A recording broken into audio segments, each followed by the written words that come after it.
Yes Arvind గారు, నేను అన్నట్లుగా ఏదైతే నిన్న కవిత అరెస్ట్ తోటి ఒక్కసారిగా తెలంగాణ రాజకీయాలు కావచ్చు, అటు దేశ రాజకీయాల్లో కావచ్చు, కొంత ప్రకంపనలు జరిగాయనే చెప్పుకోవాలి. అసలు ఎలా చూడాలి అరెస్ట్ని కావచ్చు, లేకపోతే ఖచ్చితంగా తెలంగాణ సమాజంలో అంటే గతంలో ఒక ప్రభావశీలమైనటువంటి వ్యక్తి కవిత.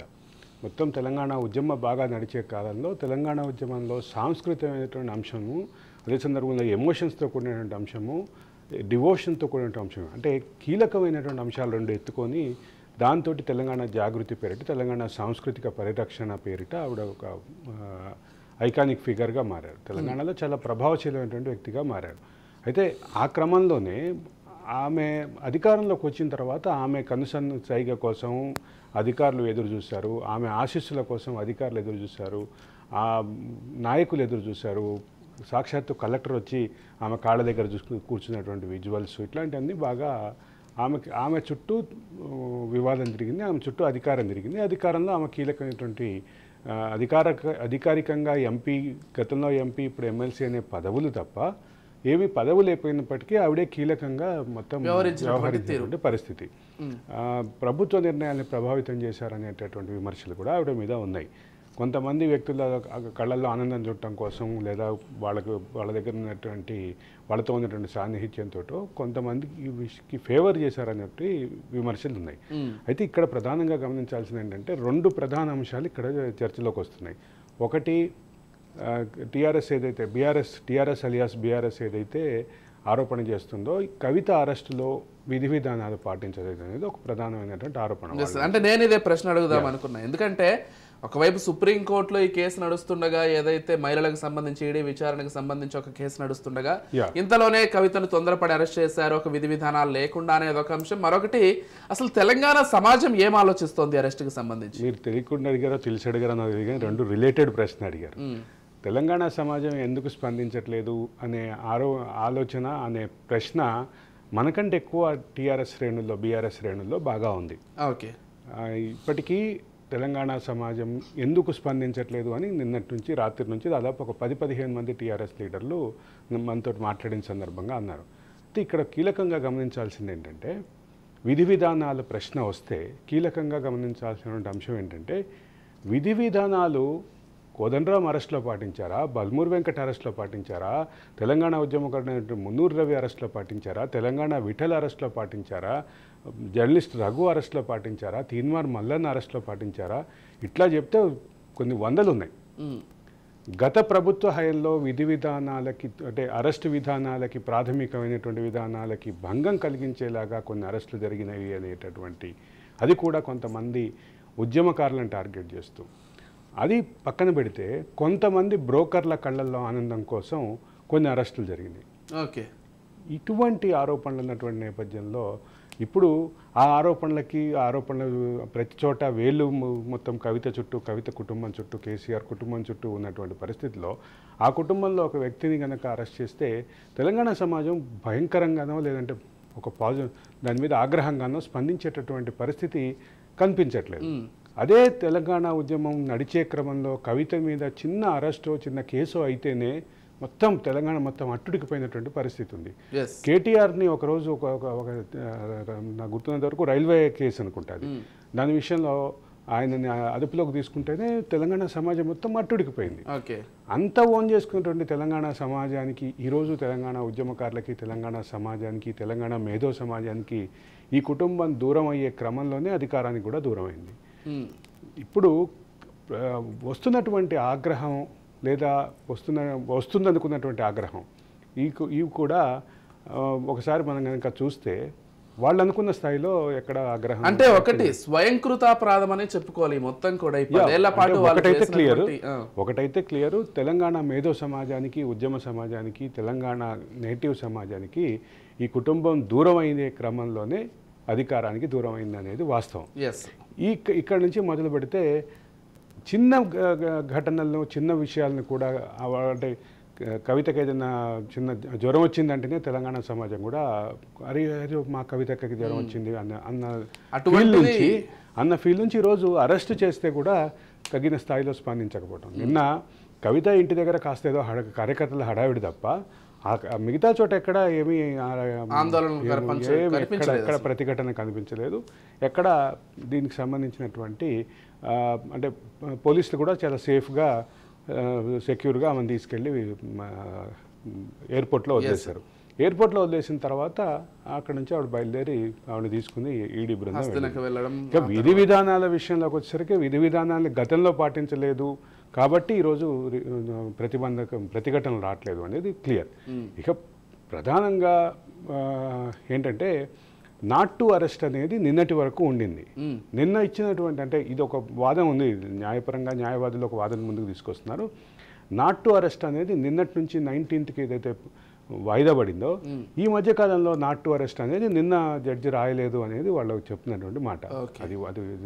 అది అంటే దానికి సంబంధించినటువంటి ఈ నాట్ టు అరెస్ట్ కొనసాగింపు లేదు అనేటటువంటి మాట అట్లా వస్తుంది. ఒకవేళ నిజంగానే హైకోర్టు సుప్రీంకోర్టులో కనుక నాట్ టు అరెస్ట్ అనే ఆదేశాలు కనుక ఉంటే ఈరోజు రిమాండ్ రిజెక్ట్ అయ్యేటువంటి అవకాశం ఉంది. ఈరోజు రిమాండ్ రిజెక్ట్ అయ్యే అవకాశం ఉంది. ఈరోజు రిమాండ్కి తీసుకెళ్తున్నారు అంటే జడ్జి ముందు ప్రవేశపెడతారు. జడ్జి ముందు ప్రవేశపెట్టే సందర్భంగా రిమాండ్ రాసే క్రమంలో కవిత లాయర్లు కూడా వాదిస్తారు.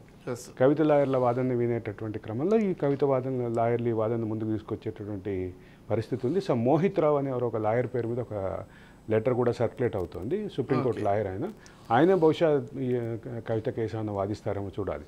అయితే ఇక్కడ ప్రధానంగా గమనించాల్సినటువంటి ప్రాథమికమైనటువంటి ఆధారాలు ఉన్నాయి మాకు అంటూ assistant director ED assistant director నిన్న ఒక ప్రకటన రిలీజ్ చేశారు. ప్రాథమిక ఆధారాలతోటి ఆమె మీద మేము కేసు పెట్టాము, ఆమె మాకు విచారణకు సహకరించలేదు, అదే సందర్భంలో మనీ ట్రయల్ కానీ క్రైమ్ ట్రయల్ కానీ చాలా క్లియర్గా ఉంది అని చెప్పి ఆయన ఒక డీటెయిల్డ్ ప్రెస్ నోట్ ఇచ్చారు. అయితే ఇక్కడ ఇంకొక ట్విస్ట్ ఉంది. తమ విధి నిర్వహణని అడ్డుకున్నారంటూ కేటీఆర్ మీద జూబ్లీహిల్స్ పోలీస్ స్టేషన్ వీళ్ళు ఈడీ వాళ్ళు వెళ్తూ అది ఒక కేసు పెట్టారు. అది ఎఫ్ఐఆర్ ఈరోజు అవుతుందనేది వినిపిస్తోంది. అది ఎఫ్ఐఆర్ అయితే కేటీఆర్ మీద కూడా అంటే ఈడీ విధి నిర్వహణని అడ్డుకున్నారు అంటూ ఆల్రెడీ ఇప్పటికే సోషల్ మీడియాలో ఒక వీడియో సర్క్యులేట్ అవుతుంది. దాన్ని టీఆర్ఎస్ అనుకూల వర్గాలు బయటపెట్టినప్పటికీ అది దానికి సంబంధించిన అంశం అంతా ఆ సీన్ అంతా టీఆర్ఎస్కి వ్యతిరేకంగా ఉందంటూ కీలకంగా కనిపిస్తుంది. ఇక్కడ మరొక ముఖ్యమైన అంశం ఏంటంటే ఢిల్లీ సీఎం అరవింద్ కేజ్రీవాల్కి సంబంధించి కూడా నిన్న రౌస్ అవెన్యూ కోర్టులో ఆయన ఏదైతే స్టే విధించాలని పిటిషన్ వేశారో దాన్ని కూడా తోసిపుచ్చింది కోర్టు. కాబట్టి ఈ రోజు ఆయన అరెస్ట్ కూడా ఉండే అవకాశం ఉందని అటు ఢిల్లీ సర్కిల్స్లో కూడా వినిపిస్తోంది.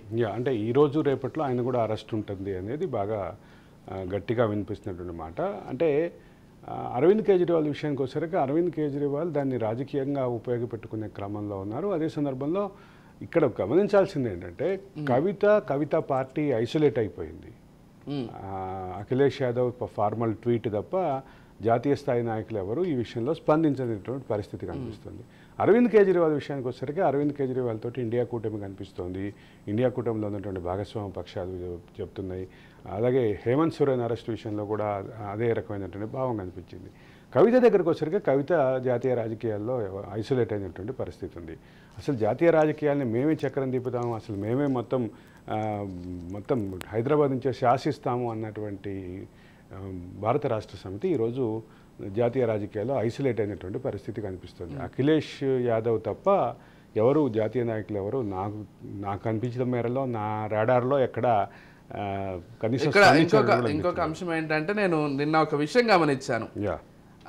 ఆర్ఎస్ ప్రవీణ్ కుమార్ ఈ విషయానికి సంబంధించి ఖండించేసరికి నాకు ఒక్కసారిగా నవ్వొచ్చింది. ఎందుకంటే మొన్నటి వరకు కవితను ఎందుకు అరెస్ట్ చేయట్లేదని గగ్గోలు పెట్టిన ఇదే ఆర్ఎస్ ప్రవీణ్ కుమార్ ఈ రోజు కూటమిలోకి ఒక్కసారి రాగానే ఆయన వ్యూహాలు లేకపోతే ఆయన ఆలోచనలన్నీ మారిపోయి కవిత అరెస్ట్ అక్రమం అంటూ ఆయన చేసినటువంటి స్టేట్మెంట్ అయితే అంటే రాజకీయ అవసరాల కోసం రాజకీయ వ్యూహాల కోసం ఏదైనా మాటలు మారుస్తారు రాజకీయ నాయకులని అదొక ఎగ్జాంపుల్ ఏమనిపించింది.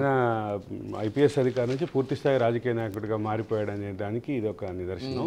అయితే ఆర్ఎస్ ప్రవీణ్ కుమార్ ప్రకటన కూడా ఆర్ఎస్ ప్రవీణ్ కుమార్ ప్రకటించారు అంటే ప్రకటన వచ్చింది తప్ప బీఎస్పీ జాతీయ నాయకులు ఎవరు స్పందించలేదు. కాబట్టి నేను ప్రధానంగా చెప్పేది ఏంటంటే ఆర్ఎస్ ప్రవీణ్ కుమార్ యొక్క మొన్నటి వరకు చాలా తీవ్రంగా స్పందించి తీవ్రంగా ప్రశ్నించినటువంటి ఆర్ఎస్ ప్రవీణ్ కుమార్ ఇట్లా మాట్లాడటం నిజంగానే కొంచెం హాస్యాస్పదం. అయితే ఇక్కడ ఈ పర్టికులర్ జంక్చర్లో తెలంగాణ సమాజం కానీ దేశవ్యాప్తంగా కానీ కవితకి మద్దతు విషయంలో సరైనటువంటి మద్దతు రావట్లేదు. దీనికి అంటే గతంలో వాళ్ళు వ్యవహరించినటువంటి తీరు ఇవన్నీ కారణం. ఇప్పుడు తెలంగాణ ఉద్యమంలో ఆవిడ కంటే ముందు నడిచినటువంటి వ్యక్తులు, అంటే వాళ్ళ నాన్నతోటి కలిసి నడిచినటువంటి వ్యక్తులు, ఆయనకి మార్గదర్శకంగా ఉన్నటువంటి వ్యక్తుల్ని కూడా వదలకుండా కేసులు పెట్టారు. అది కూడా ఎవరికి, కొంతమంది బ్రోకర్ల కళ్ళల్లో ఆనందం చూడటం కోసం పెట్టారు. ఈ క్రమంలోనే తెలంగాణ సమాజం కూడా ఉన్నటువంటి లోపల ఉన్నటువంటి ఆగ్రహం ఈ రకంగా బహిర్గతం అవుతుందేమో అనిపిస్తోంది. ఈ టైంలో కవిత అరెస్టు సమయంలో ఇట్లాంటి మాటలు మాట్లాడటం, ఇట్లాంటి విశ్లేషణలు చేయడం కరెక్ట్ కాదనిపిస్తున్నా వాస్తవం మాత్రం అలాగే ఉంది. జరిగినటువంటి వాస్తవాలను ఎవరు మార్చలేదు కదా. సరే, ఫైనల్గా ఈ అంశంలో ఒక్క విషయం అరవింద్ గారు, యాజ్ ఏ పొలిటికల్ ఎడిటర్గా, అంటే మీ సుదీర్ఘ అనుభవంతో ఈ అరెస్ట్ అసలు రేపటి ఎలక్షన్స్ని ఏ విధంగా మలుపు తిప్పుతుంది అనేది మీ భావన? ఎందుకంటే ఒకటి బీజేపీ వాళ్ళ ఖాతాలో వేసుకోవడానికి ఈ టైంలో అరెస్ట్ చేస్తుంది అనేది వాళ్ళ ఖాతాలో వేసుకోవద్దు, ఇది మనకు సంబంధం లేదు, దీనిపైన ఎవరు మాట్లాడద్దు అని కిషన్ రెడ్డి ఆల్రెడీ చాలా క్లారిటీ పార్టీ రాష్ట్ర శ్రేణులకి, అరవింద్ కూడా మాట్లాడారు దాని గురించి, అమిత్ షా కూడా అదే రకమైనటువంటి క్లారిటీ ఇచ్చారు. ఇది మనకు సంబంధం లేదు, నిఘా వ్యవస్థలు, ఎన్ఫోర్సింగ్ ఏజెన్సీలు వాటి పనులు అవి చేస్తాయి తప్ప అమిత్ షా చెప్తే అరెస్ట్ అయ్యావు అని ఏదో ఒక క్లారిటీ ఇచ్చేటువంటి పని చేస్తారు. కానీ ఇక్కడ ప్రధానంగా గమనించాల్సింది ఏంటంటే, ఈడీ, సిబిఐ ప్రధానికి బీజేపీకి జేబు సంస్థలుగా మారాయని విమర్శలు చేసేవాళ్ళు కూడా ఈరోజు కవిత అరెస్ట్ విషయంలో పెద్దగా స్పందించినటువంటి పరిస్థితి. ఆర్ఎస్ ప్రవీణ్ కుమార్ లాంటి, అది కూడా కూటమిలో భాగంగా ఉన్నారు కాబట్టి అఖిలేష్ యాదవ్ లాంటి వాళ్ళు తప్ప ఎవరు పెద్దగా స్పందించినటువంటి పరిస్థితి అయితే కనిపించట్లేదు. అంటే ఒకటి ఇక్కడ ఫైనల్గా ఏంటంటే, బీఆర్ఎస్ ఏమైనా ఈ అరెస్ట్ విషయంలో కొంత సింపతిని వర్కౌట్ చేసుకునే ప్రయత్నం చేసేది ఏమైనా వర్కౌట్ అయ్యే అవకాశం ఉందా, లేకపోతే ప్రజలు మరింత చీత్కరించే అవకాశం ఉందా? ఖచ్చితంగా ఈ ఎన్నికల్లో దీని ఫలితాలు పొందాలి అంటే ముందు అసలు గట్టిగా నిలబడాల్సిన పరిస్థితి ఉంది. ఇప్పటికే బీఆర్ఎస్ శ్రేణులు మొత్తం నైరాశ్యంలో ఉన్నాయి. బీఆర్ఎస్ శ్రేణులు అంటే వాయిస్ని వినిపించేటటువంటి పరిస్థితిలో లేదు, మేము బీఆర్ఎస్లో కొనసాగాలి అనేటటువంటి స్ట్రాంగ్ ఆలోచన లేదు. ఇప్పటికే బీఆర్ఎస్ శ్రేణులు పలువురు కాంగ్రెస్ వైపు, బీజేపీ వైపు చూస్తున్నటువంటి పరిస్థితి ఉంది. చాలామంది సీనియర్ నాయకులు కూడా బయటకు వెళ్ళిపోయినటువంటి పరిస్థితి ఉంది. ఇనగాల పెద్దిరెడ్డి గారు నాకు తెలిసి అంటే తెలుగుదేశం నాటి నుంచి కూడా కేసీఆర్ గారితో సన్నిహితుడు, ఆయన కూడా వెళ్ళిపోయారు. తర్వాత పస్నూరు దయాకర్ వెళ్ళిపోయారు, వరంగల్ సిట్టింగ్ ఎంపీలే నిలబడట్లేదు, ఎమ్మెల్యేలు, గెలిచిన ఎమ్మెల్యేలు నిలబడే పరిస్థితి లేదు. దానం నాగేందర్ గెలిచారు, ఆయన కాంగ్రెస్లోకి చేరబోతున్నారంటూ ఊహాగానాలు ఉన్నాయి. ఇట్లా రకరకాలైనటువంటి ప్రస్తుత పరిస్థితిలో భారత రాష్ట్ర సమితి యొక్క అంటే నిలకడ ఇది ఏ రకమైనటువంటి, ఒకటి మాత్రం క్లియర్, రెండు జాతీయ పార్టీలు కేవలం తాము మాత్రమే ఉండాలి అని చెప్పి కోరుకుంటున్నాయి. మీరు ఒక విషయం గమనించారు, మొత్తం ఎపిసోడ్లో కేసీఆర్ ఎక్కడ మాట్లాడలేదు. కేసీఆర్ మాట్లాడతారు, ఇవాళ రేపు బయటకు వస్తారు. నిన్నైతే మరి అంత జరుగుతున్నా కానీ స్పందించకపోవడం ఏంటో, మరి ఆయన వ్యూహం ఏంటో వేచి చూడాలి. ఆయన మాట్లాడకపోవటమే ఆయన వ్యూహం, అంతేనా? మాట్లాడకపోవటం ఆయన వ్యూహం.